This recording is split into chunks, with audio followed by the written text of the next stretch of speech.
Thank you, Madam Chairman, and I want to thank you all for coming here today. You truly are the heroes, I think, and the American dream is to own your own business. I was in small business for a while and also served in Iraq with the United States Marine Corps, and I'm not sure which one is tougher. But Mr. Reister, a question of you.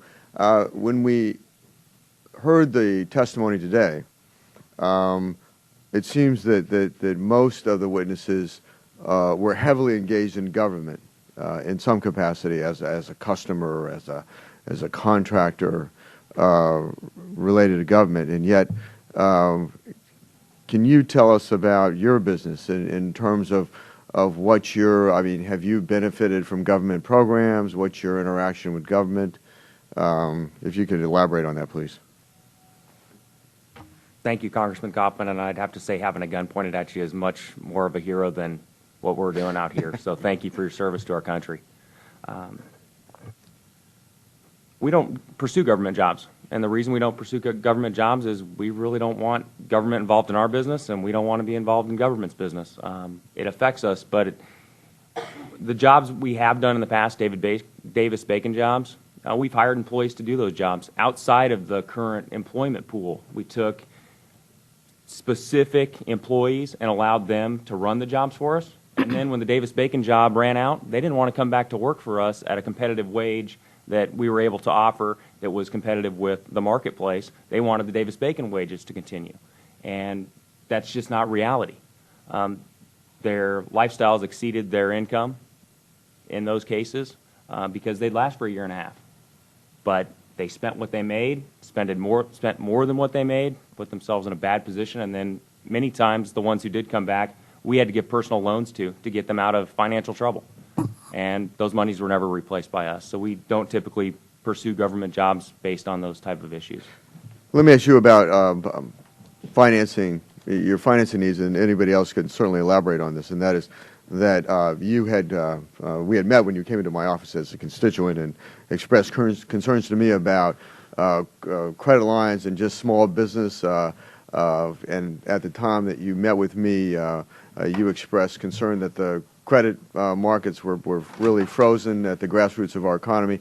And I wonder if you could expand on that to the committee, and certainly anybody else can expand on that as well. Please, Mr. Reister. Those markets are still frozen. The monies are not there. We've had them pursue us, our banks, to loan us money, but we don't need the money. So it's very easy to give money to somebody who doesn't need those funds. When you do need to pursue those funds and you're trying to apply for them, most of the competitors that we have out there, they've closed off the lines of credit. They've turned them off. And as I said, 20 heating contractors, qualified heating companies, not a guy, his son, and his dog.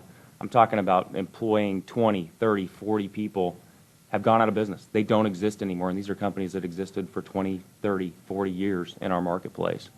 So as I see it, I don't know how you turn the faucet back on, but the efforts that this body has made through the stimulus package did not achieve the desired effects. They may be giving it to GM through your guys' body, but GM's not giving it to the Tier 3 suppliers that work for them. They're holding back financing. Our companies are that we work for, the builders. We're the bank. They're allowing us to go 120, 200 days to achieve and receive our payment. And then usually it's a partial payment, not a full payment. We are able to absorb those costs because we continue to reinvest in our company, even at the cost of being taxed on those funds. Other companies out there didn't do that, and they folded up as a result. Would anybody else like to comment on that? I'd like to comment if I could. I'd start by saying I am married to a retired Marine who now works with me, and he does declare that my small business is tougher than his 21 years in the Marine Corps. So I had to get that in. I will say that what Mr. Reister has just described is what we in government contracting call bundling.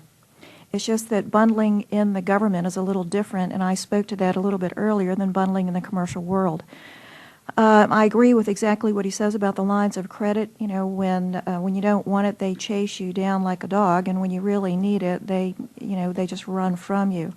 I tend to disagree, and I wouldn't have said this 16 years ago, but right now I feel that, again, government contracts is one of the safest places to be.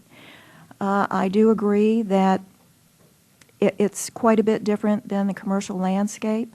And I have been saying this for years, way before the stimulus program, but now that there is stimulus money on the street, people want to know, how do we get a part of it? I'll end my comment with saying, though, that we are headed toward what I'm calling the perfect storm. The perfect storm to me is, right now we have a very young, inexperienced workforce, acquisition workforce, not only DOD, but all the agencies. If you combine that with a poorly trained, inexperienced group of contractors, to me, that's the perfect storm. You have a lot of folks that on two sides of that contract may not really know what they're doing.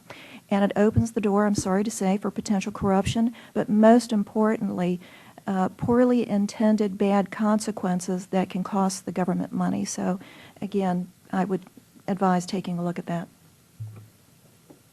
Thank you, Madam Chairman. Madam Chairman, can I make one comment on that? Thank you, Madam Chairman. Just want to let you know that in the Armed Services Committee, we have a Defense Acquisition Reform panel. We are moving forward with legislation now out of that committee, and in fact, it was voted on the House floor. It's in Conference Committee, and one of the provisions of that bill will be to strengthen, to really greatly strengthen the contracting capability of the Department of Defense.